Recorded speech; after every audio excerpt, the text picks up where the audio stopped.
Welcome to the Vinyl Verdict, talking about new releases. And obviously there was a big one in the Beatles world this October, which was the Power to the People box set from John and Yoko. And I'm always a bit hesitant to do Beatle-related releases because every opinion you can imagine is already on the internet. This one is interesting, not only as a John Lennon fan, but as like an archivist, just the way they're approaching these releases and adapting the material to what's most suitable today.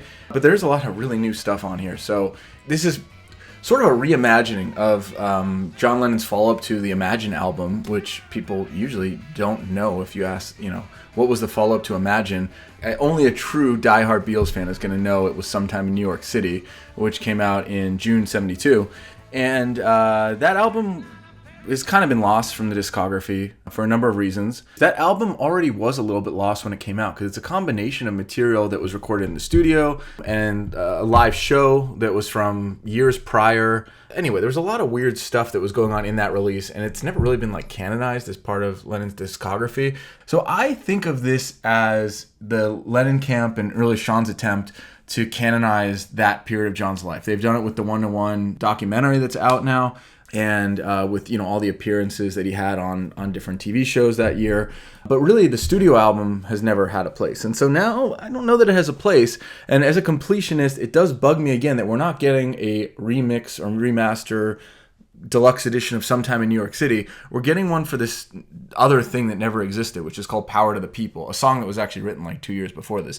But it's really talking about his sophomore year and really development in the New York community, making his music more political in a very, very esoteric way. I know people have said this album was like dated the year after it came out. I mean, this is essentially the cover is a newspaper, and it's because all of the articles in that newspaper you don't really read a week later. I mean, this album was an attempt to almost a concept album of discussing these very niche political things that were happening at that moment in time. But as a result, this album is kind of stuck at that moment in time. So Power to the People, this box set is more about capturing a lot of Lennon's live music. He didn't do a lot of live music. John Lennon only played 2 full shows after the end of the Beatles, and they were both the same day. There was an afternoon and an evening performance in August of 1972.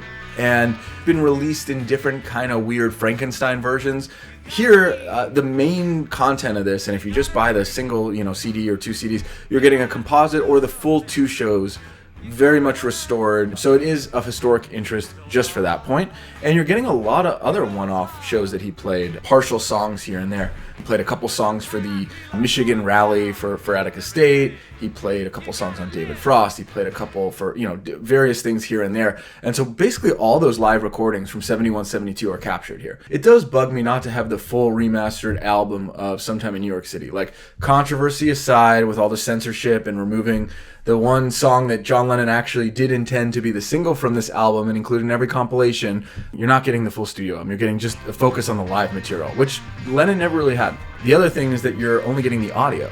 The video, of which many of the songs were included in that documentary, and we know they've been remastered, they're not included on this. You can buy 9 CDs and DVDs and it's still not on here. So for that, there's going to be another release, I guess, next year that will be the full DVD or Blu-ray of it. We waited 50-something years. I feel like they could have added in that disc as well, or waited until it was ready, because I think a lot of the appeal of this is the way Lennon looks and his presentation of them that's so captivating or iconic, right? We know the way he looks at this performance. And so just hearing it, you kind of miss some of the appeal of just the way that he's presenting these songs with the army jacket and having his guitar really up high and all that. So what's on this bonus disc, we have really just every live show he played. So we have the 1969 performance that he did with George Harrison.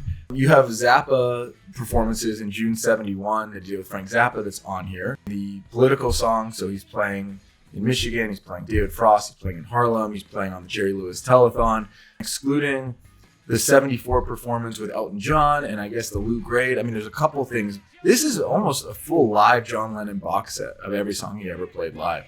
By the time he's playing the Jerry Lewis Telethon in September 72, it's almost a different era. Like, it's only 3 months after this album came out, but he's not playing anything from Sometime in New York City. He's playing Imagine, Give Peace a Chance, and that's already kind of establishing his identity. Notably absent is any of the Sometime in New York City stuff at that performance.